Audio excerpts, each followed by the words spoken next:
I always used to say how lucky I was to be 27 years old and have never lost anybody close to me in my life. And then about 5 months ago, it hit me harder than I could have ever possibly imagined when my brother called me and told me that my mum had passed away. That day, my life completely turned upside down. And I realized that I was just not prepared in any way, because death and everything that comes with it is so unspoken about. It's not a topic that you just don't talk about. But if I think back now to the past 27 years of my life, there wasn't many occasions that I would talk about death with people, and especially unexpected deaths where somebody passes away without you having any idea it's about to happen. And over these past 5 months of healing process that I have gone through, I realized that we all go through things like a friendship ending or a breakup happening, a divorce even. There are things that happen in life that you may or may not be able to control, but there's always a way to get better afterwards and to heal and to overcome this. And I found myself realizing that within these past 5 months, no matter how hard you try and no matter how good you're going to be, and no matter how much effort you're going to put into life and everything that you do, you're never going to be able to get that person back. And it's on your mind every single day. I mean, you can still be happy, but it's always going to be there. And if there's one thing that I can do in this healing process, then it is to help others who are going through the same thing to overcome it as well. Because while I know that it's never going to be okay again, and it's never going to be the same again, I think that you can heal better in ways. And after 2 months of just being an absolute complete mess, I said to myself that I cannot do this anymore, that I want to get back to the way I was before. Because before I used to journal and exercise and meditate, and I used to do so many practices in life that are really, really good for you. And when my mom passed away, I just stopped doing all of it because I felt so incredibly lost.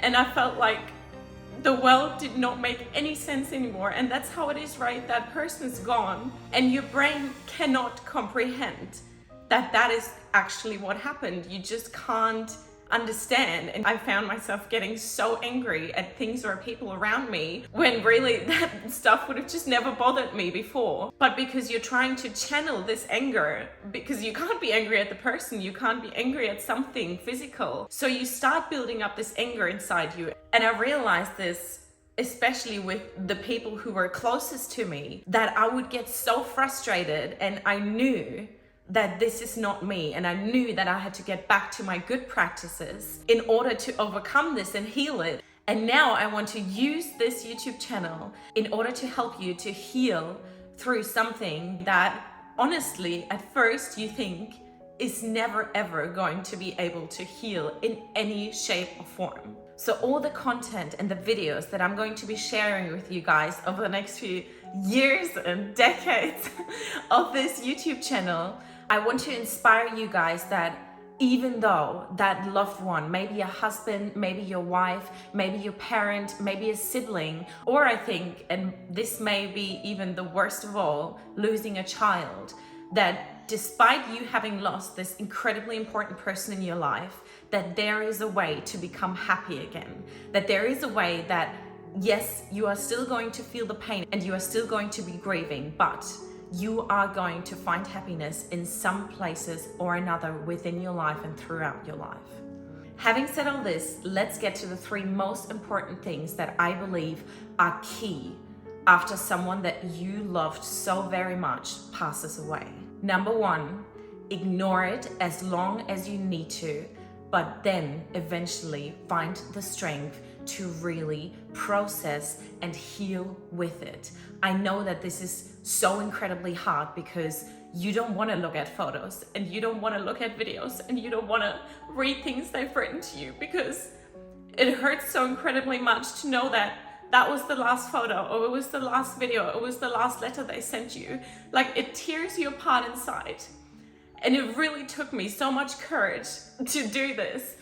But I just said to myself that I know in order to be able to be happy again, I have to in some way go over everything and do think about her and not just ignore, which is what I did for the first 2 months, where I would literally just binge watch series, completely get my brain off focus. And as you know, there's so many things happening as well, because you have to organize the funeral, you have to talk to people, and there's so many things to do that your brain is too busy to sit down and actually take time for this process. But then even afterwards, when things have slightly settled down, you're still so scared to do it. But I think what is going to happen if you completely avoid this process is that eventually it is going to hit you big time, and it's going to come out and show up in ways that you really don't want it to, because this is how trauma works.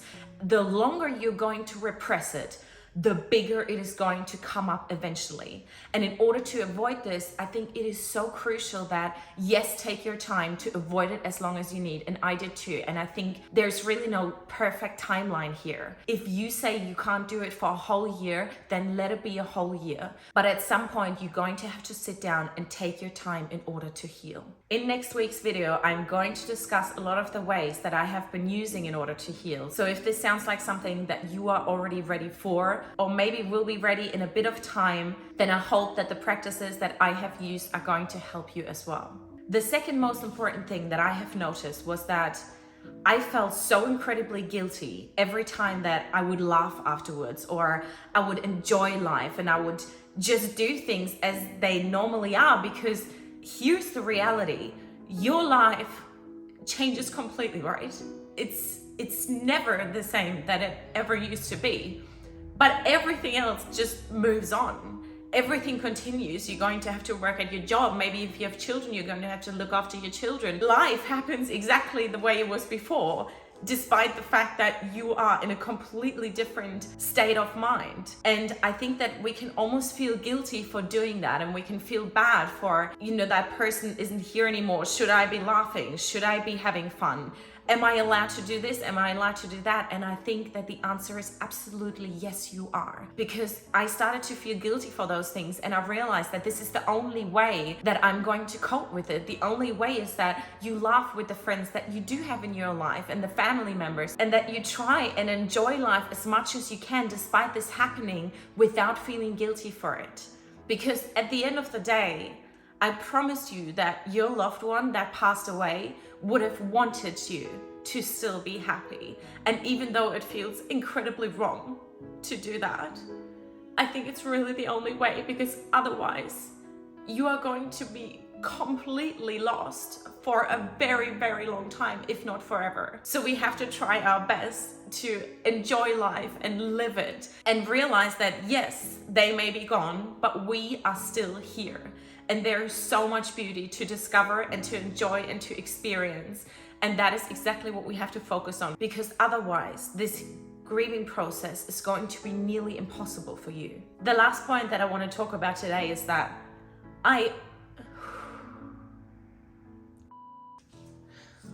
The last point that I want to talk about today revolves around the whole time heals everything, you just gotta move on, you gotta let it go, the past is the past.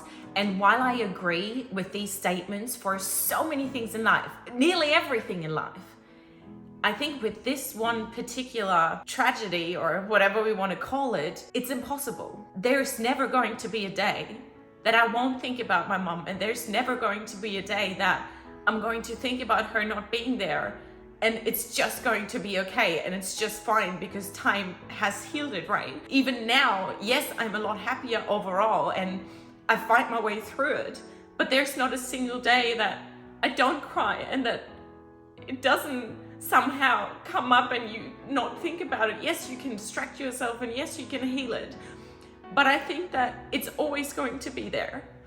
And so don't expect the moving, oh gosh, I'm sorry. This is not very easy. I think we have to realize that there's never going to be a point in your life where you say, oh, fantastic, now I'm over it. I don't think it's ever going to happen.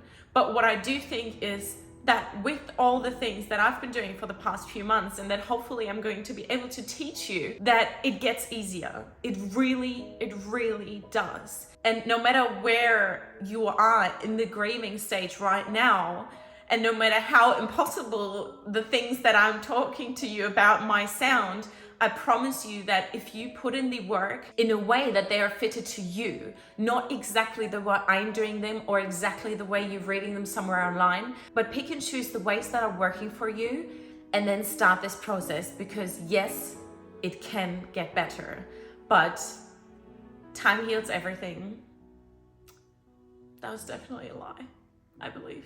But it's only been 5 months, so who knows? Talking to other people, it doesn't sound like it either, so we'll see. We're gonna go through this together. So this channel will be about healing, it'll be about grief, about loss, about death, about all the negatives and the positives about it, just completely real, raw. I'm gonna share with you everything that I'm feeling and everything that I'm going through, and I hope that in the comments, we are going to start talking about these things. If there are ways that you have found are incredibly helpful to you, then please don't hesitate to share them, because you never know who could be benefiting from that. And maybe somebody's going to read your comment and think, oh my goodness, that was exactly what I needed. I really want this to become a community where we help each other, despite what could be possibly, what is the worst time in my life so far. I mean, I'm 28 now, actually.